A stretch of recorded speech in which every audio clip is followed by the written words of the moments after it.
au lei Ia le tua. au fo mai le tua tatou tino i ori ma fifia iai ia ave ai lo tanga fai bo sui o le peno nei fo i tai au lei Ori. ia mātou te whawhelo ia tu le sofa manu malo i su Keriso Ia le li. tātou li i mana tātou whaola le suafa pele pele ia o le suafa lea tātou te whai mea whaalongo tātou te whai mea sili iai ia ma ave iai lo tātou whaamua i su stemi mea fo i lea whafta iai lea tua ia un whaelo tātou fisina whai i lumono o le tai lei ia ia sui o le lei whawhiangainga mātou te whawhelo tuai tātou pāanga ia o whapena o na whita mai le tātou morning breakfast i tai au tasi mātou te whape atu ia o le atua manuia whai e o tātou iai o mawana nei aso lei ona mawenga ia e le whai o tātou whapatalaina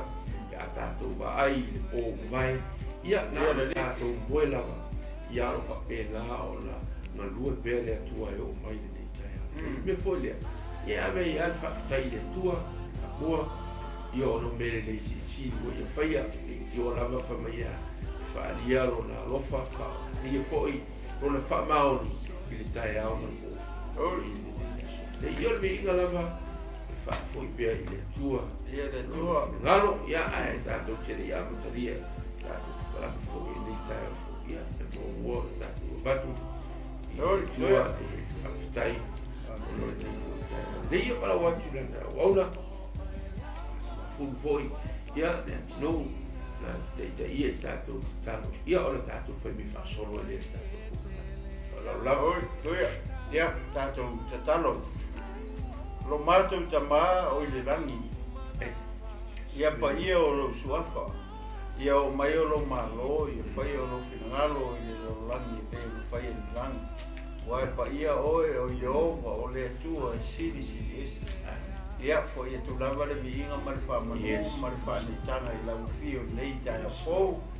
Ia ina ua mātou aulia mai le mālama o le nei si fou e fohai wa e whaopopo yaso o lo mātou ola. Ia a mātou nonofo pēr mau le nei na lo rangi e le tu mau e le whai fo i mo i mātou. Ta maa whaatai no mātou ola, whaatai mea wa e tā pena mai sauni mo i mātou le nei aso. Mea ai o la walanga o wai e inu o le ea mamao lo whapenao na mātou mana mai na pēr. I lea taimi, ma lea taimi no mātou tua. Ia ta maa o lea mātou sauni, ia mātou te fola o la upu. E momo alamo na mātou talo ma wala u atu i lau kisosoani. Ta maa ni lei tae au fou. Awa mātou te lei loa se mea, o i mātou o tangata mātou te vai fou. Le ala le mua ai o na mātou whaatangisia lau kisosoani. Anganga pa ia, pio maia oi le tae au le nei. Ia fetalai oi e mori oho lau upu i ai o finangalo maroto o maota fo i malawa lo mātou o tua. Ai taulava i na ia whaonga mai i mātou au mea whai ngā ruenga lo mātou o tua. Ka mātou talo i whaunga lea, ia ufiti ai i mātou au o auna.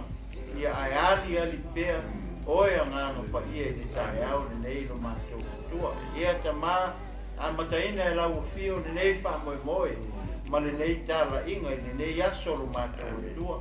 Ia ai ina se anganga mo lo malo. Lawea ina se anganga o leilo pēr lo mātou o tua. Ai e sili o na wha malo si ai. O le tino ke riso lau e kālesia ma le au whatua tua uma le tae au le nei lo mātou o tua. A maea, ia fo i tu lava le viinga ma le wha manu, ma le wha ne tanga i lau fio. Ai tu mau pēr whata wai ai mātou o au na. I lau moi e sua mātou taru wala o tui nei. Amen. Amen. Oi. Henry, ia, aftai le tua e. Tātou mua fo i peo. Te ina ai ala na wauna tātou ni tai au fo. Ia, pataru wha, a whai wato a whai mai ma ua. Ai mau fo i tātou ko krami ni tai au. Morning breakfast, ia, pataru wha tu. Peno ia whataro fo i no sunga ia o na tua ni tā fo. Awa sa sunga ue ba. Talo whara o mani ule. Maru nulo a tua. Ia o te tonu lama Samoa e ni te tau whailo. kai fo ya le wa le ko ta to malava e ona ya i te tasi ia ole inga ti le yo le aso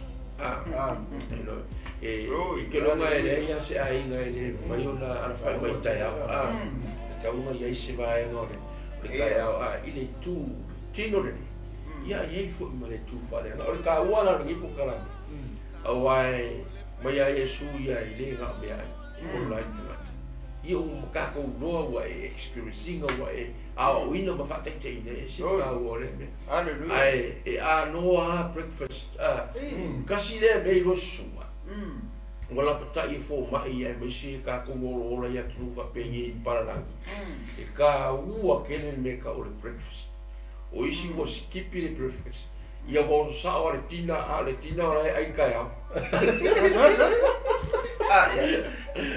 me ka ole breakfast ia o se me vo ile le pe ia e break aida mai le pole sa heavy ele me le fa solo e lo suma pe se me mama pasta ole sa ole lo so no io awai pe fo ning ai ba ngi le break ko fast rolling ole me le o po lenga pe ku ile me sa heavy le me sa mafa le la wa o amerika ya e ka kawa ngo ye se me vai me mafa ma le mama ai ia la mali preki ai fa va la ele mafa pe foi ele no por cá vale foi ele fa fa oso kaya e ka una ise me e fa fast forward ele engine on me ai ka o que se me foi ele fa va be e foi ele ia mo se energy inga ia mo le nganga le aso fa solo ia o fuanga ile maros wai pia ka o fo mai o isi work si kipi the breakfast o so sa o le lunch ia o so tin ai o le ngale breakfast ile fa pia la o le la ma kwa ye alu ai ka se me o de no tala samiti ya e la titia ya esa mo mara tu fa fo ya lo maku ta fo ile lo fa ile fo ia o la le tu ia le gata fo ile ia lo maku mafuka ma fo ma io breakfast le o la ia ma fo sta ngata fo I wai lola na o la fo ile ngata ta to kala me la tu fa langi ia o lo fi pe o la ile tu wa o ngai o ka ko o ngai ia wa ia ino la tu lo ki lo kai mi fa so ino lo la tu pero ve Salamo e se le aunga la o ka ko ki le pi o por poi e focus ki le la vai ia la fo tu la le breakfast the morning breakfast o le mene e se ka o wa ia Yesu e le ma fa ia Yesu no fe si me le aso e no e le mongo e alu ia ina have a morning breakfast with his heavenly Father. Mai ele tu tava e ole la kunga kulas. Me uma la ba kifinga ngalo e mai ngi yas. E ole aku ngiki aku. ele ka wala na mis ya Ele ka mo mis. Ele ka tau mis. Salamo ai wa le au ka ko nga o inga ka ko me la pa ya. Ka u fa ko mu ka sa ko ka yas. Ai hala fa le I would prefer Sicilia code for them. Kaunka kung ia ele fa pela ma kung sandis. Ai mo kala tus pa ia ia. E fa lia kai ho. No na fa lia ia fa. Lo ngala. E a mai ele tua ele fa ia na. Kele sipi. Lo nga e sa o ila le fo ia le fu pa ia. E kaunka ko fia ile tua ele ia no. Mai fia o ngi skipito o ngi skipile lunch pe no singa me a kutia o ile a makalo mara se me va ve o si foi pia ngale liquid e manga a coffee e ye no i kuma o ngai me ai fa chino e le al coffee you know mas toast mas biscuit o fa penga no mingol ka sala o le mo fe uma o ala fa no alu vesima si lo ngo ia ai me nga ka o le mas o le biscuit nga a pakara ni ka o le oi E loi ni ko. Amor. Ia wa e loa ma si fia me ka olive oil. The time. Ni saka ko wal fa mai kaya.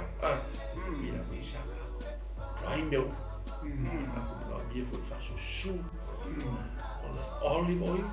So se me ia ola to na. Ko fa mo e ka o ke mo. Me se foi o ngole. Basta, foi le ma ia le me le ko sa no ya. Ele olive oil. Foi le uai pe o le soa o foi nga ku ka me ai te. Ai o le soa foi. E me fai sa o foi. Fai una inga e me ai. Ya. Pa wa le olive oil. Me fai una e Salamo. Ya. Mas. Na le o si de foi le. Foi le nga foi malama. Ona o wai o ke loa o ye tau tai o le o sua o le o le ke u fa long mai si tanga tale malama ke o la ku loi me ho le pena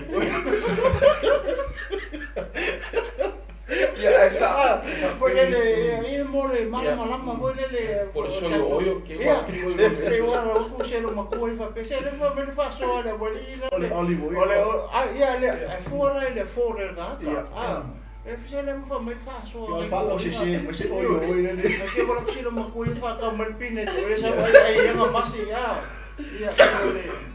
le tunga pasta o le yan malama o yo tangata mai ka o ke le wa le olive oil e ana ka o le e ye la me ka o le o ka ku e foi e ai mo le fangu e ye me ka o le extra virgin oil extra virgin olive oil ye e ba ai la ye me o ye ku punga fa le nga ka o le extra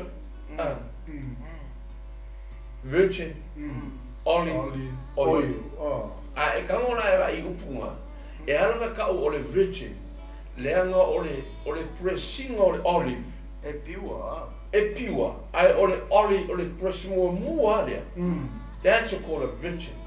Oh, the first one. First press. Yeah, first pressing o le olive oil. Me ngai ka o le extra virgin. Na ia te lele. A fa o nga foi na au kuka. E ke nga fa o nga ya.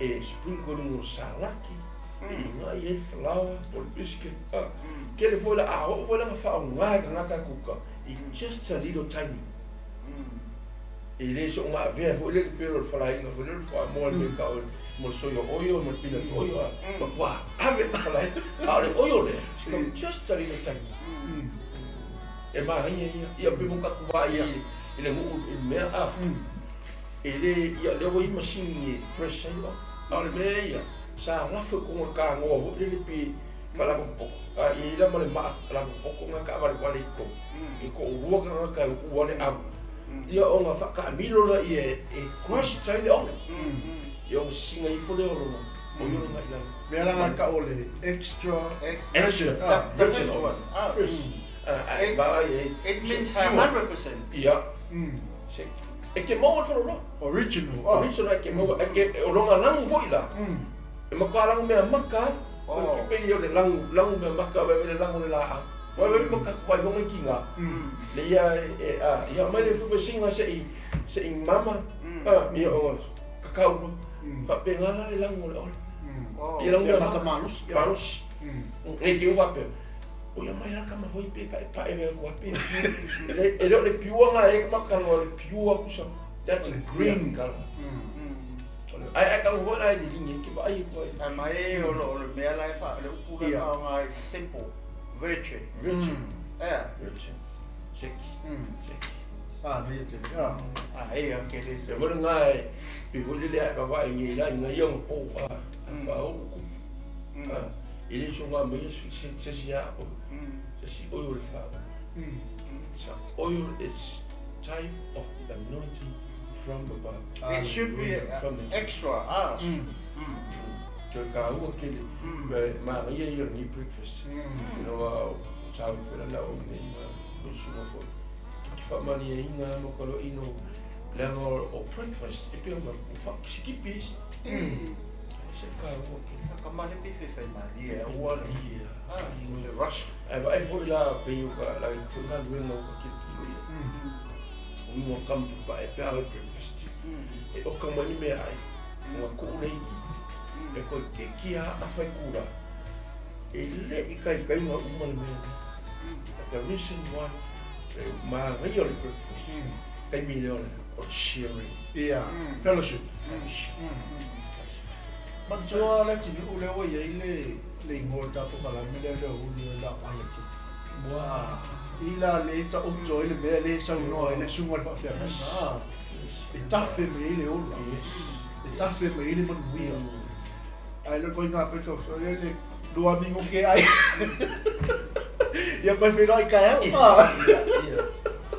mai mo ka ko ba ya wa e ko au mai ke no le ai ko e ke vai ko ngai ni fa nga that's a really nice it's a sharing so o fa kai o ngi blessing pinga se me mai breaker le me le sa ku pu po ale la maka nga fa nga solo la o ai o finally se ka o so the reality o le me o le fellowship o le so ki ka ya ya ko fa ya ku e le mo fa ya ma Yesu fa sa kala ina sia so o so ai le ia lo breakfast le talo ya be ta le fa me ka mo ai ba o so me be na le asa o Yesu da to tu pu e fa ya na lo fa chino las it just take only second the miracles happen. Why? That connection. Missing connection with God. Oh, heavenly Father. It's really good. After I was too much, ile na nanga ime o raina tu ile na na tino. Ia fa le na fo. Saka o pe avo o se fo. O kai ko na o na ya pas mai. Ia o la mo ni o ka ko ku mo le tu a Jesus. Ke kua i mo le atua rai e mo mai le klopo TV sai leo le atua ke me le atua ngai mai se sai fa pe i le lo ia o ngi se skis o kiri fa fa tai ni po ka fa fai le tu mo ni fo ni fa te rola fa yo una ia le tu ia le le o le vino foi le o tala o le te o le o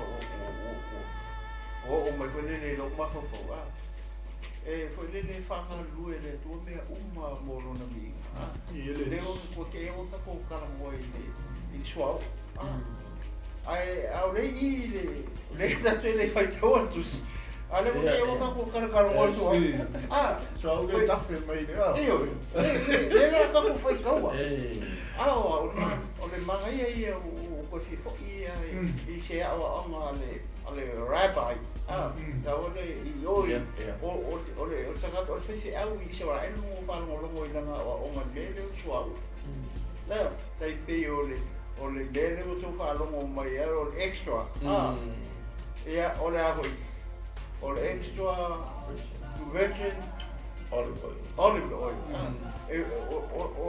ole fa se au la le ole rabbi ia o nga la o nga lele suau Pemeri tala te marua. O le fo iaka fa penga o le mele. Tono le fiong fo ia le. Pemeri la a fa pe o le kemi le fo le e cross ia le. Le olive. O le olive mua. Le mau mai. A mai lola ia o le olive la le a fa o e kupu. Le o kiki lo maho fo. E le fa pena o le fai ka fo le alu se mo ko e o anga mo ko i liu le fu le. O le anu mo fuanga. Ai lo fo ye Israel. Au ka ofi o so ura le na lo yuku lo. O so ura nga a me fa o ku. Ie fa ko a ko grind for me o le second time. Por kamala nga so au ngai mo mai nga le ave le fa o lai manoa amen second time ia o mabole nga uku ko ya fa ko o so au nga le mo mai nga le fa nga le fa so au o ia mangu o me fa pe wow. Wow. Wow, manua o kaka. For healing. Porque kilo eu colo vai na. O sua o le kai te o le sa o ko isso vai fazer. Esse mai era falo. Amo ko ku ma la o ma fo me. Ka ko kilo fo mai la ka la me a fazer. Ma ai o le me da falo. Atono le wa nga le fo ko sia ko le me. E fua ile kai mi vole nga lo Yesu ka kalo. Alu fakor. Fakor ngalu Yesu ka kalo. Ama ko le mo mau me fo mo yo o ma koko. Mai beo. Beo alu toto lo nga. Lo mi ka mai e ke le koko Yesu le nga masa ai. Ai ya lu mo sa to. Aku mana le awak orang le perlu lemah ai on bele lo to ni. Dia orang falo ko i. Porque mo more le fo falo ko se ko nga fo le oyo fa pe fa ka ko so nga fa pe ai. O nga ole no nga experience me fa pe. Ahora bele ko mo ma fo ko a ver lo ma fo le o nga jiu le. Yes. Ma ele kai mi le ko sai le on. Ele fa pe le alu e alu e no ala na ko le alu ma po bu a mai ro ku so una ave e fa o tu po sa ra e pues so the second time mai la nga le fa o la manora o ma ho le ko alu le lu mo mu o so una nga mo mai na le na mai le lu ai ko hele Solid.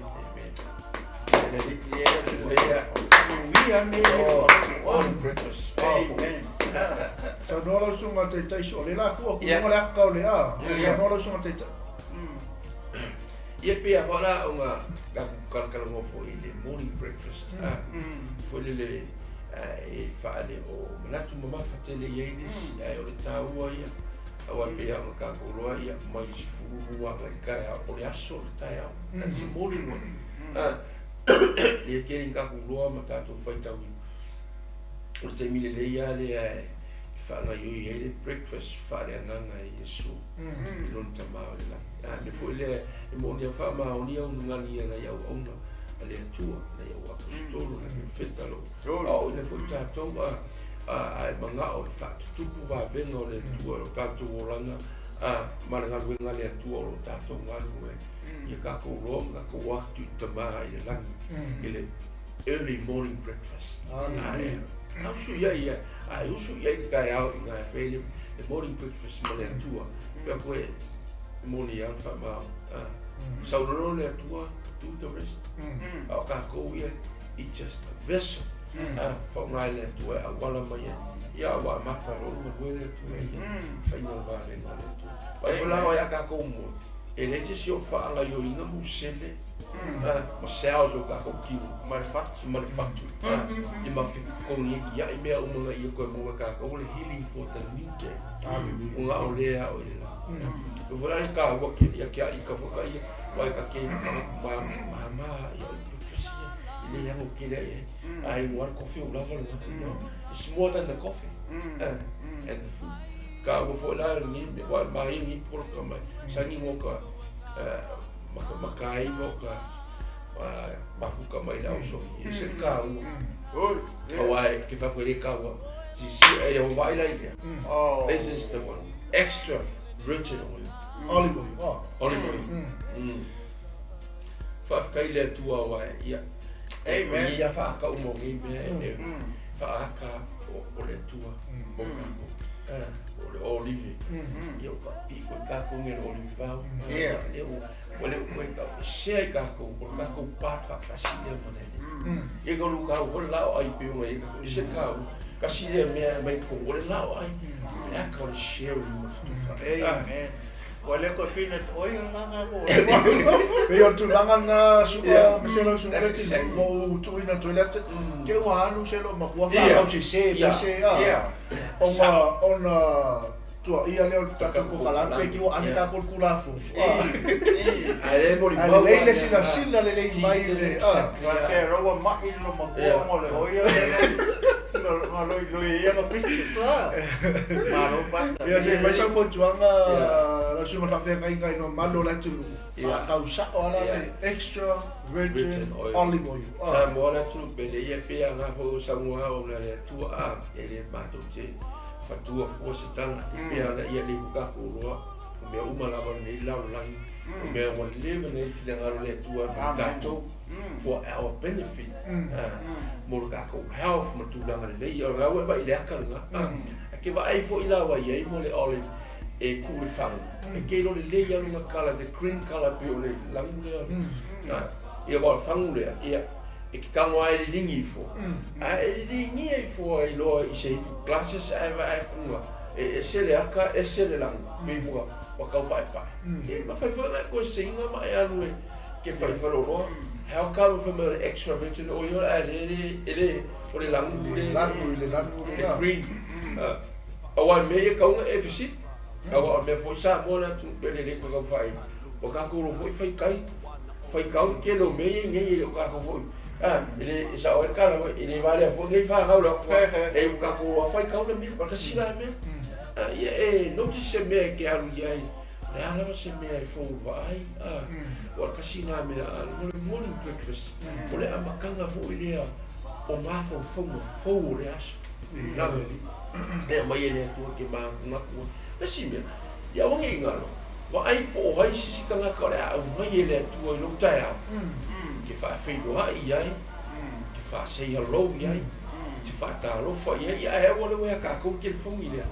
just send a message good morning how are you le si me le te ma ai a toi le ata lo suma te tai ma le tini o le langu ia tala no fu lo la le langu me a speaks of life no winga ka ma e fa so atu le ula ia o le suma te Awai e molia o le kasile me o ia ko u wala ko fai fo ile e olive oil e pe o le tine ke ve ko o le Italy ia o isi ku o le east la ke fai o le ia o le me mo ia fai senga le extra o le mo dia o senga le ai le kala ka fa ilo mai o le aku ngi o le la fai ni masasa o lo ia ko se ia ai ni ke o fai pula pu le no la ngai pu le tu ia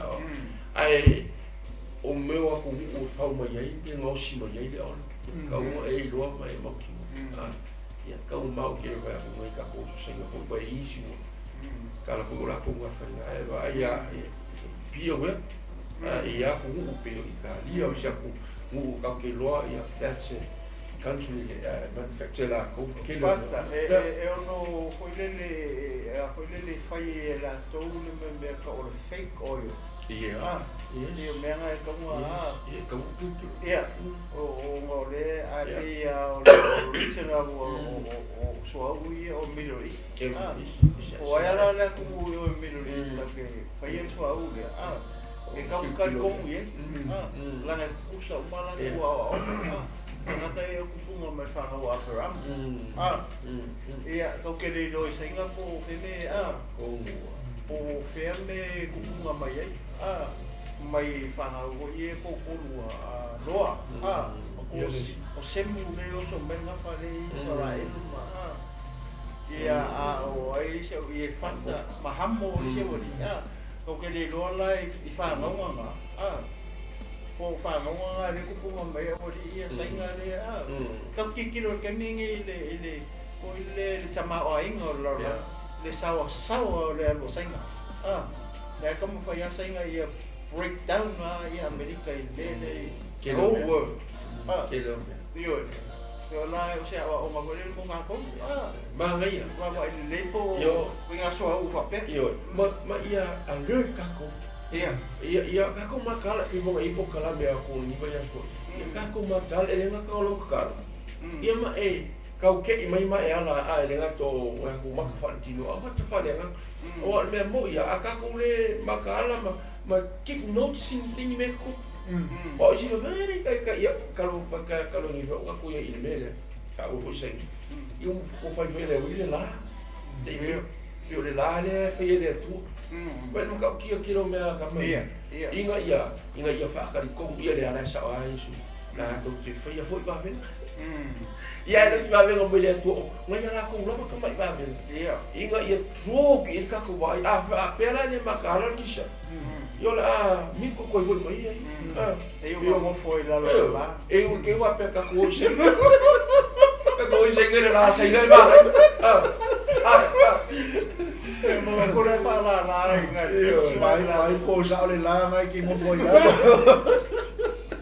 oh vai isso era kuwa ya ko le bola la o le la le jo ko la sai na le te malu ai Samoa vai ke la ngi me fa kai le tu ai pe o ka wo ni le au nanga nang global TV o o li kai au ko me fo ai fa tua ia fa le nanga o mo le vai fa tino ni ke le au si me pe pasi tua ka fo le mori le money is very que foi meia tu la matun wana lo ke fia ava tu ho le su o ye le si tamata e fa ko ala mai pi fa mi morning ho le sa lo fa be le lo mari wa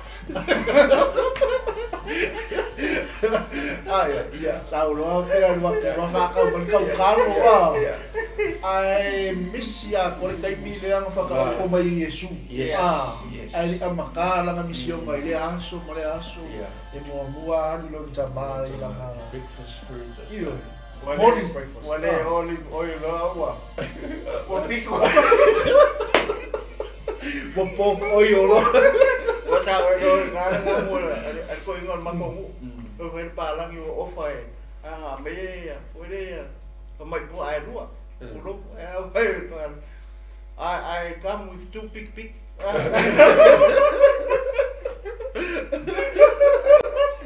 o tapo roi la o tu pick o ka singa me e bisi le fes ka foi lo si so o me fa tapo me e sa la o fo kwang fo fa be wa e bisi le moni wa o so le il lance e ma kwa fa ve la fa le po wa o si e pingi maru lu ya wa misi e misi o se fo kwang fo nga al so fo maru kwa fa ve la e lo misi fa vela fa le po pa vela ia e lo ia wa le siku wa 30 second ma ko ile kai nga vela ia fa ile wa fa ki ngaki ale aso o le wa o so mo ile mite yo inga la fa ma di ia ora nga ro ai ma ro nga o ia o fo si le me ngai kai ia ku me le ai ma fo le ngo i il mal be nga fa o ma so que malo le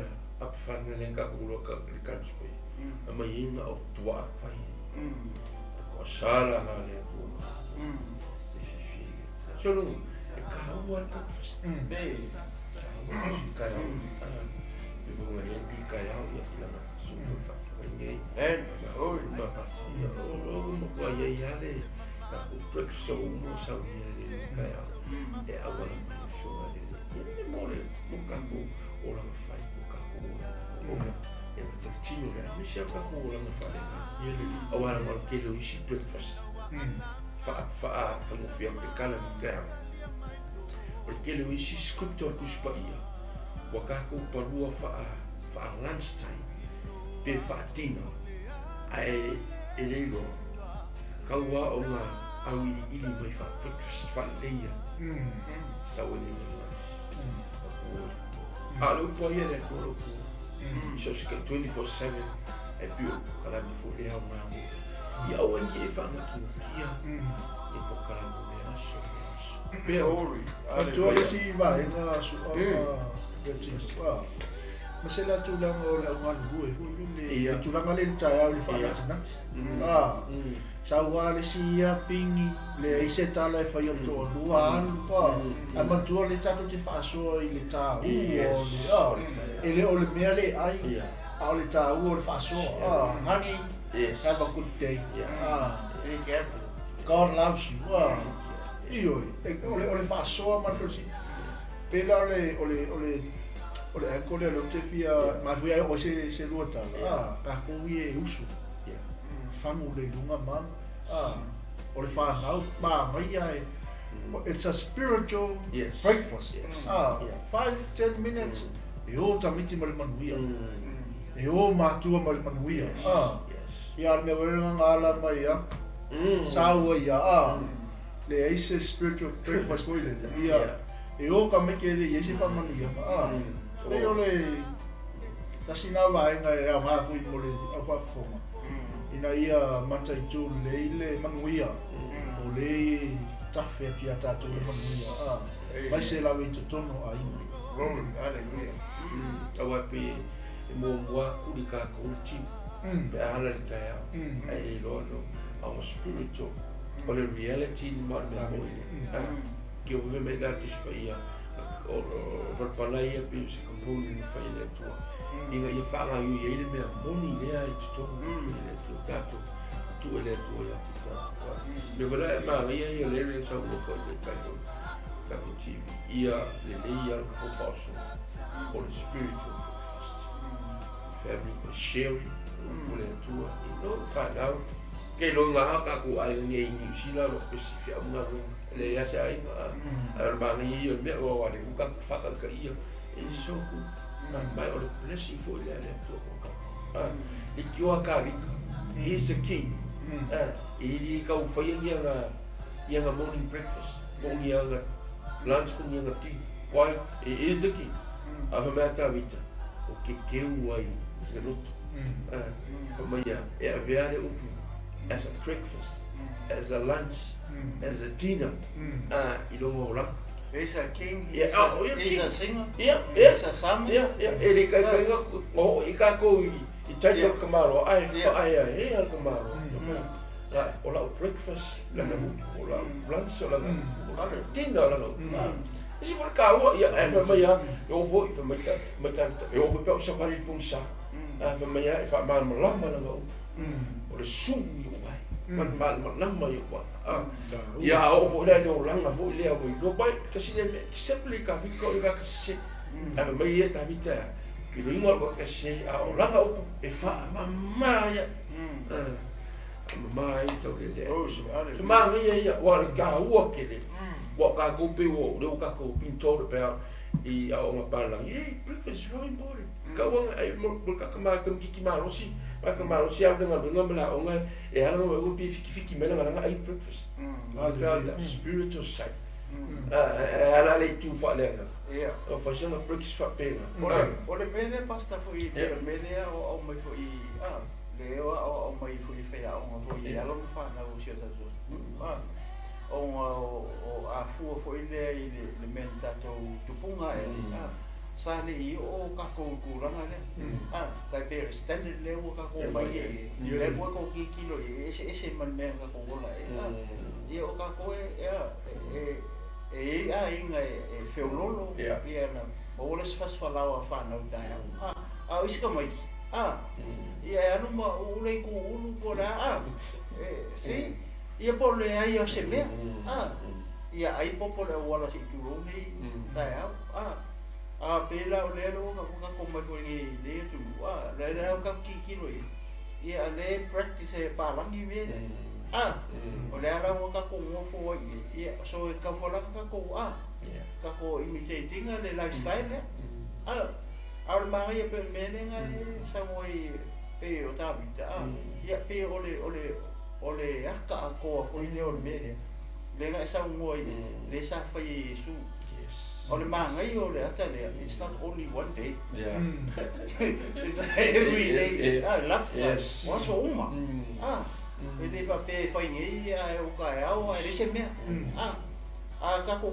fai ala ho le o ia sta fa ta ia nga mo ta to uma me se tino ke vision ma le fa tu le mai mo ma ni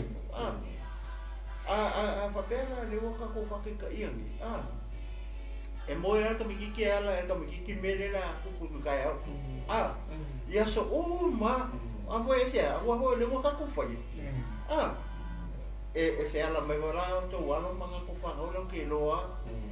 Breakfast time. Yeah. What's next? I can say, kaso uma, ay apa pe fo de fai de sa de fai de sia. Rongo winga la de me le So in other words, instead of breakfast, sharing time, devotion time, 10, 15 minutes with the children, the family. Ang kaapilole, mga duwenga, ay halu tangata mali manuya. Ora mo kala ko pasta. Wa fisi ni ka me ki pe amisi. Lo pe ke ko ke le no. Ko me ki la yo ko. Ona no le fai ma ko me de no. Ma sai ma fai ma le ma me kai Pe se ia ore ta ua le mo ka ko uma. Pe ko fa fo ma ni eso. Ro se tu ia ona le tu. Ia mo se o se o nga mo ka ko mara. Singa ia ka ko fai a pe o ale nga le no fa kai me Yesu. Ole foi ka vika. Ka vika no ka vivi. Ele ia se ku sama. Mo ka vika. Ai do me fe ta. Ia ole nga no me ka vika ide tu. Ia singa ia. Kau ka ko pakai kai o ka ko. Sa mo lo fa fo. O ia o lo ia ka ko breakfast o sa unia fo e. Ya ona le tu lita mai le fio no ia le tu. Le aso ka ko kilo ia. Na fu sta ba ia. Ese tau. Ya ngol ka ngaka ringa fa ia le tu. Le ke si la mai. Ya ma ia pe fa pe futa ko atamu.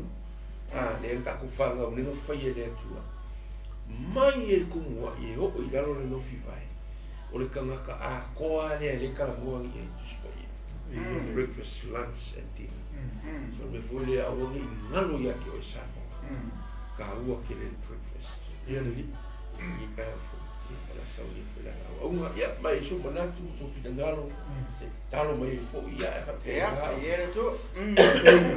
Ole le la tato ai. Ka ko mai lo le ka ko lo la e. Ai breakfast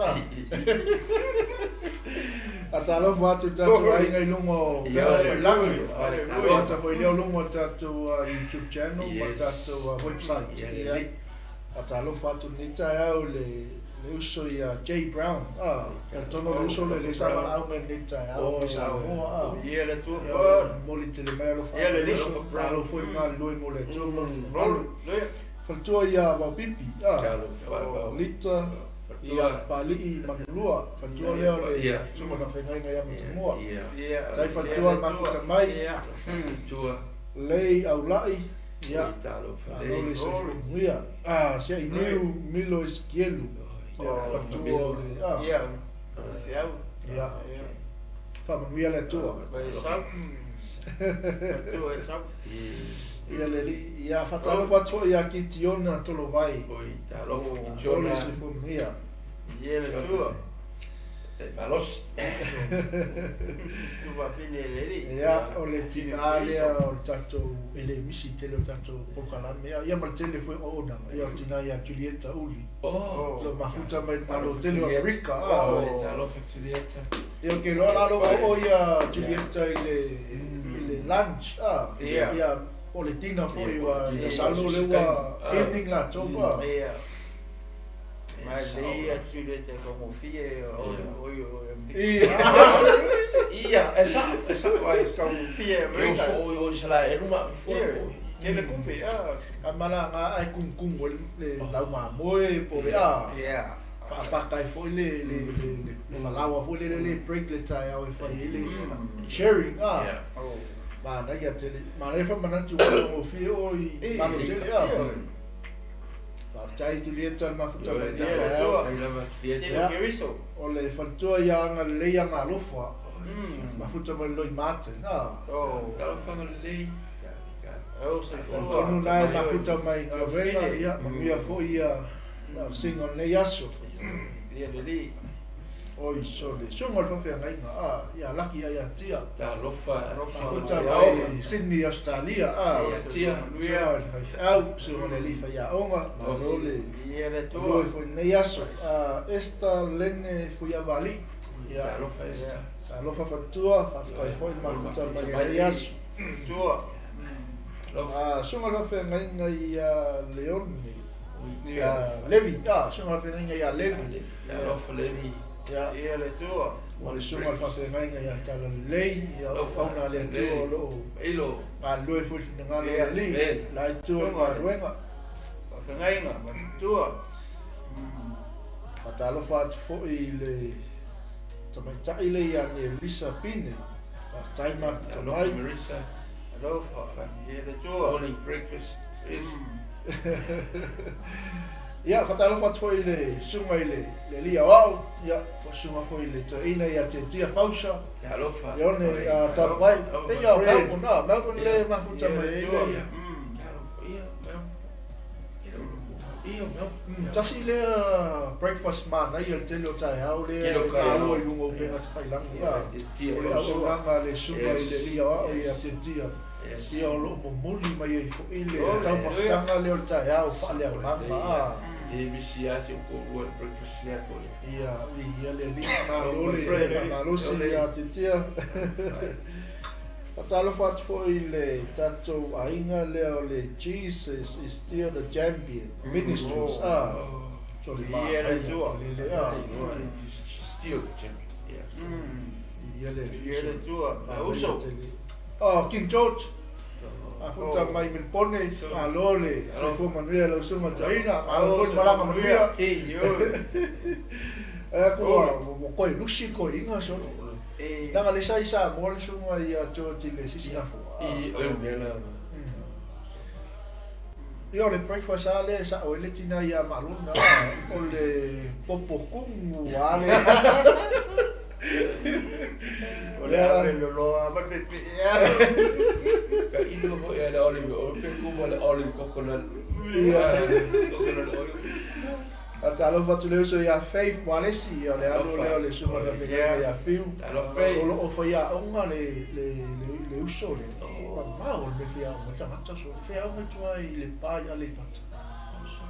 Es el mau me fia o. Allora, ferrai no vei. Ferrai foi, olha ta winga o alom fa na o le tunu. I sui pa mio la. Como foi nai ku. Ele li. Atalo fatu ia fa yomu fa pito, malona futa leta eu, rotina ia subvale malona. Ia malona so via tua. Tu singa i ngoa to fa ma futa mai ia lava le li o iso sunga na fenga ia asira Yo. Pa Sarah. Kamala yo masangi breakfast. Ele misi breakfast. Kama pungi ko ki lu ku la o share ko le ke nga mga ai toast bem fa ma dia o la ko yo ka aquilo macau bisi breakfast fa au malanga fa tu sa pero na ska ino ai no makalo fa ko fa la fa ila se mi fa pena ka ka Alo Sarah. Tua. Ya, malo, manuia foi lá singa, ne ya so matalo fatu fatu ya salape. Ya fatu le so ma fa ngai ya. Ya, yo te lo la fatu ele mis. Ele mis la ngala isa mo so ma fa ngai. Io le morning breakfast la lonta. Ali salape. O le morning breakfast la lonta. Ia le tua, matalo fatu i le uso ia lei lua tamala. Tano fa le lua. Oi, alo se lua. Ia su mai lo suma do venga. Le mai ia suma venga se le la suma fa breakfast. Oi. Ia su mai lo suma do venga. Ia la fatalia. Ia wa e mita foi wa toi foi me fa tua.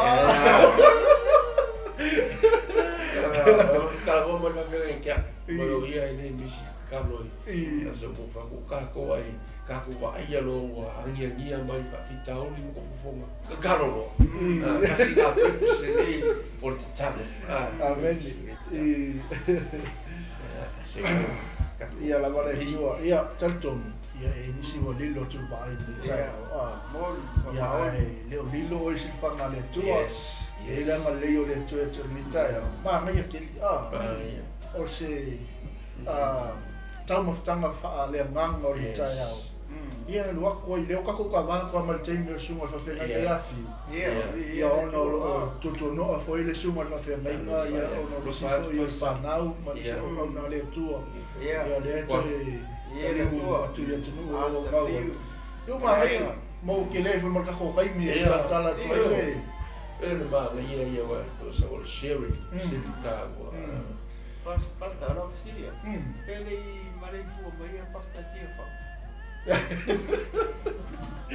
o te mi loa i tātou lewa se fulu lua spumarwha te aisi na salo la laele i o laua whatoa sfulua te a sfulu i Milponi isi nau salo ai o whaile breakfast office au oficina kuawa o meu ano foi na guerra pe o lá o mai fo aftai mo famanianga tina subale aluna aftai tele lava mo famanianga mai ke foi fazer o coisa mais com mas já pouco esse e mau ai le ulu isso é mais mau ai natural o saúde meu o fato ni me ai kau ke ai ni me ai ngao e eu pongi ngao ya singi para ia senga isi me ai thank you very much wala le ta u tele oli oio le sa tatu fa so first press that's the virgin virgin olive oil mai Middle East Israel fo ia misi la oi pa ke na mau press la o ko vi for wala ngai kalangi le si sai no le team por le fang o lo ia i me o le fuanga le mele o le e ke mo wala i ku nga information le me fai mai ai o ai si me ala area wa ke mo wa lo la nga fo le ke fa pe ke le mo fa so ku pe le la bis ilo ka ko uma mako ile es nga ka ela ko fa ka mo si o lo e lo e le tau malika wa le fa pe mai foi le mai ku o e yo ka poko o le shops ma ya ku fa ka me nga ya va ai wala nga bo ya si me fo wa expire ale ki vai por ila mal ma ko fi le ku mal shops le fa ka lo quando perché le vai si foi me e fa se yo ka ko mo si o la croa fai kau fa for kingo o kong ale lo o fa for mo information le ke siringi e o lo moli melo fa martina ia su mole malo no le ala o fa le tina le tina ma ainga o no America ni mai tu la va ve ia America ia tato pa ia ta o fo le va ainga le o le tau singo le fiesta lo mafuta mai California America ya ya la fe mai le fatto ya sala pia la usu ma su ma fa fe na mai lunch fa ni ja ta le tuali na mare so mai la su ma fa fe mai ma dato ma futa poco e ai sia ma ko esele sa o ale o pufu e esele ma me uma pa mo fifia ele ai se ko e fa foi pe ai ola la mo ni sa no ma su ma fatto ya sala pia angale ko foi mar foi ko ele ko fe no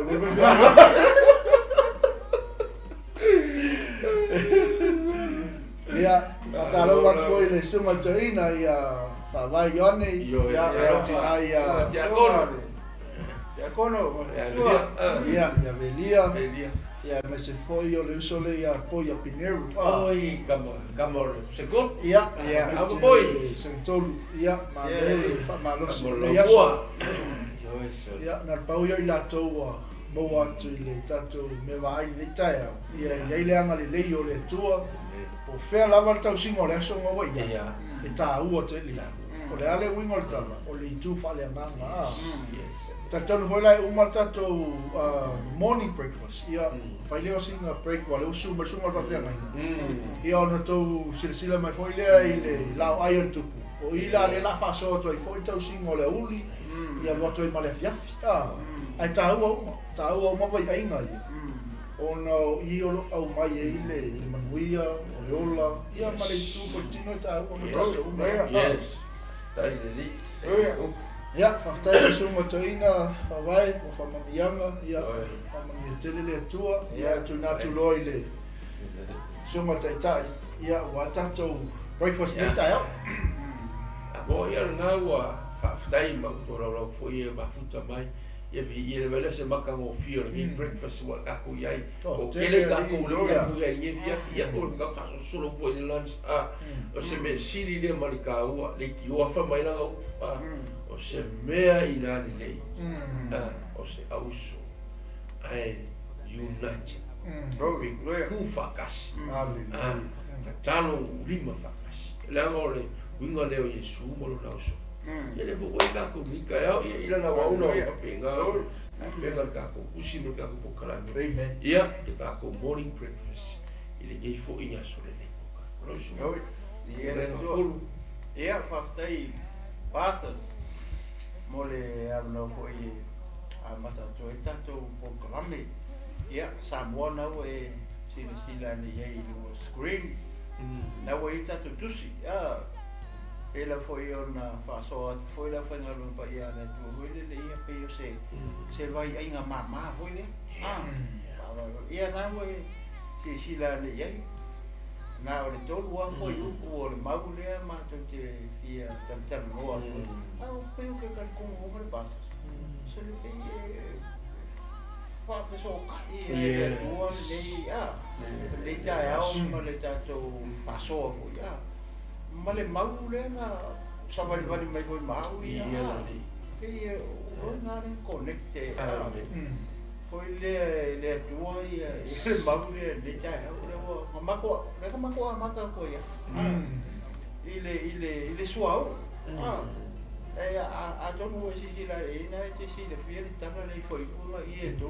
o la tala le me ese mana ia so ia le no mo ba o fo ia ile la fa longo fo ile fa ke au mai isara ele o ma o la me le suau me lo fai pa mai o le suau o le bilinga mo suau e utu foi le fa o tupu ia o le bilinga longa rua ia le fa ngai tono man le fa mo e manora ia o le bilinga longa ko ia e upu le fa ma lo le manu o me va pena e na le man na ia la le kusi ni ko ia o le amato fa tau atua o ke kari ko se ka kilo ko fe o vendere a makama ia se fa ngai no suau amen ma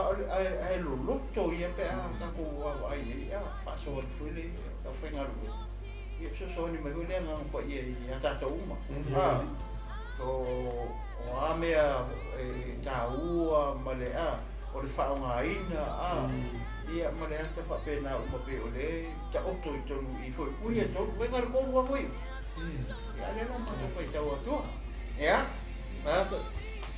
o le salamo tolu suma tolu ia foi pu mo bua fa ngata mai foi pu tolu ia foi mo ia ta to foi ta fa ta ia na o le me matua le ma fata mo fi lava e ano nofo fatasi lawa uso ua tusa ma le suau le lei I luma o le ulu ua tawheifo I le aba o le aba lava a rona na tawheifo I le ua ona ofu e tusa ma le sau I le moni ua tawheifo I luma o mauma o siona awana poloa I Jehova ia o ia I ana whamanuia ole ola lava lea e wha mamau. Wow. Sorry.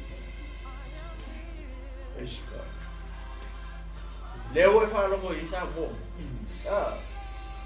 Ai mo foi lai le foi tonu. E mo I te le a se o nga mo tatou.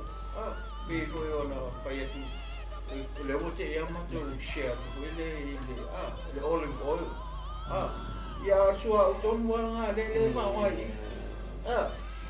tanto wa ai la ye e foi lá le fa kusa ye o ke le o le me le fa kusa ye sua sua ula le pe o fa so atu le ye sunga ni fai fe au ole sua o le kusa o le se la pa senge o sua ele ia se si me o le fa pe o fa popo i ko komu ia pe o le vilinga longa lua o le vilinga longa kolu so au le i la wo ai le anga o le me le fai o le fai e fa ungo o le ta fa ungo o le o fai ka langa aka ko baba ai la i fo di tatori o i su ke viso il me la le o le fa unga mantua o le aka ko baba ai lo ia o na o fai tau langa aka ko baba ai e Yesu o le fai tau langa si o ia o fai tau langa si le fa kusa ia mixa teko aka ko kilo baba ai ko o gospel le fa fingi o le o le si fa menga sau li lingi na lo vai o le si fa menga sau li lingi no mo amen o le ta o fa ia la ka mai su fu le fa pe o le fa kusanga o le matanga o longa kangunga ai ba ai so le na mo vingo tu mo me la kasi a tu au le fa o le fa te rona o le fa o le me le fa kusa ye o le fa kusa ya ka ko ia le fa kusa ia oe malo lava ainga o uso o ko fa fingi o enga ko wifo fa kasi mel magawa kasi lua e fa kusa ia oe ko komo le kare sia ke wiso haleluya o le ale mea o le asa u sila ma se o nga le mai ia mo ma ko i ko komo le nga le lan me ka ko fa ka komisa amen fai le si kala o le si o le fa mai le fa kusa yuso me o fel fangi le lo fa le si au o le fai fua le si le me ki ngai le si pe al fua le si fai fua kala o le si haleluya ai se la ngale ka ki so au le o le mo ka ko kongo tino ki so we need this oil amen wa fa u ka ko so au le ka ko la mai la me tong ka ko fai fer fangi o so mo le ka mai ma ngai pe mo fo fa kas ma fuka fa kasi o le mo le relationship va o le si ma o le ko fa ya pu le si so le o fa o ma kai eu wan le anga le mo la mai ma kai o le sa mo no ko ki se pu ia o le lo fo ia le uso ma next door o le se ka ri ko mo be amen la ka ri fa o se so au tu sai ka ko haleluya amen o le ka ko me e fai o le fa fangi ia le mo fo wa ka si a lo fo le si des mongi le lo fo le si des amen au ke lo fo le ngai le lo fo ka ya lo fo yeso lo mo fo ia lo fo ngar me le fo yeso usu ka ya le voy a no para esta pe mo mak fa ya ele se ka ka piko sili o ma vivi kongo le fe mo haleluya ko ale tu ko sa ka bi amen haleluya ya le fa no mo le fa so ko fa na i o ore al ko por ka ya o le uni o la fia vai kai mi e vivi e. O le po ma le au. Ia al fesili no. Pa fe me tato. Aleluia. Ya sa pai kau le mau. Ele o ia ma ko ke ko. So songi o po le na pa ie ke oi. Fa ma la malama fa ma tala ti de ya ke oi. Ia misi winga lo po mau. Ia alo so mai pa ke ngai nga. Ia po la fo se lo fa so ile. Pas fai tau le. Amen. Ia nei. Ia funny ma. Se ka o ke le. O ngole. Ole. O ka o foi na o ngai il ka o me ka o le fel fangi ma le u fakas. Ia o le bind together. Be a kongo e ka ko ba nga ku po e ma kuwa le tala nga Yesu le nga ko nga so. E o ile me fa kadi ya ile fio mai o le nga ko ia. Fi me ku si ia nga lo mai sala ko ia ile me like us. E mo foanga like us. O la to manatu kas. Marona ko so tanga o la ngona fatas. O le spot le. O le area le. O le mea le fa mai Yesu ia. E fa tadi ia ile nga ko. Ia le ka ko le tali mai ia. Ile kai mianga la ko ia united. Stand together. Be with it together. Mai o fio mai rola ia. Glory, hallelujah. So le fo ina fa aka mai ela na o le fo I o le tu se salamo yo le vama ia. O le makua maka ngo fia o se bafutanga, o se ai, o se auso, o se ekalesia, o se nu ai ko ku fakas. Amen. Ai work together. E kasi al manatu. Menga le ngo ma lo le au kau e sala. Ese e ko akele ai kasi alo la to manatu. Ele ese si ese va pe mai ia pe o sa ngora o so mai le yo au ni o ai o lo fionga le o fikalinga le o ko fa o ko pula ni ngu ko pula le o kasi I lalo le fa ba le le rofa tu no le o kasi nga quiero que makala ko ke fa angalo le rofa tu. Amen. Menga le yo nga usa ra e la tu va mai la ko le ya se si tu usa. Le ko ni ka ko usa ra. Ele bueno ka ko fa mai. O se mea ele leima le maka ngof. Amen. Ba I upui fa nga sa wala na o e makua this is a very good breakfast. Wa ba ria le la o ko le o uli. E makua solid rock ale me o se mea nga le leima le maka ngof. O so fa mana o folo la le tu stala po le fiona le o fa ku se chuau. Hallelujah. No. Mai e pe o chuau e lingif. Ia. E ia le so su en a forma. Ia mangisi fo sai kisi fa lai.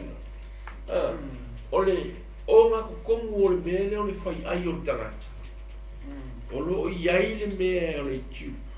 E kau ai le fai kau lalo me o tiu si o possible. O kala ia ngai sai kisi fa lai nga. Mau I runga I mela o ia me ka o ia le oi o lo fa penga o nga kafe mai runga le u e kau lalo. So na forma is really cool. After for I le tu na forma I ma ko so e a forma I fa lai. A fa mai la o runga I o lo ia me ka o le Cristo. E ka unga na fa ele I le e o le Christ. Por le Christ. Mai ole oiole a holonga try out. I ho mo loka. Well, very interesting mo kanga la piki me pa. What?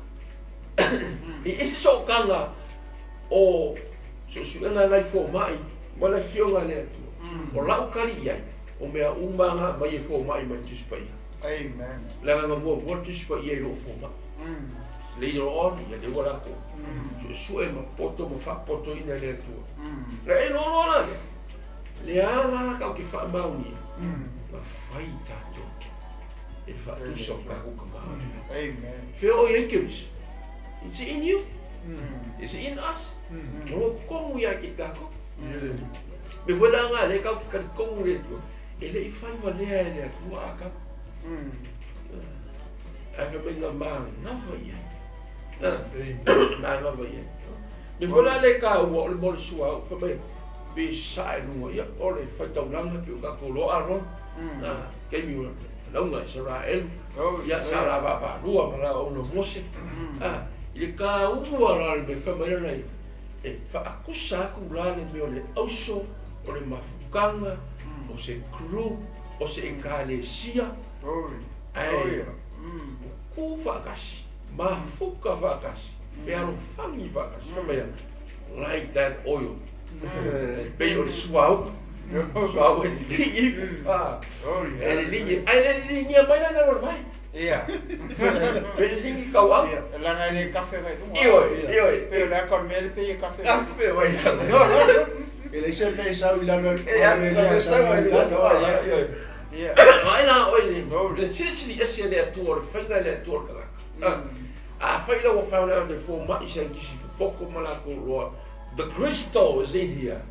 I wonder why the Bible said, like that oil, anointing oil on the top of the head of the priest.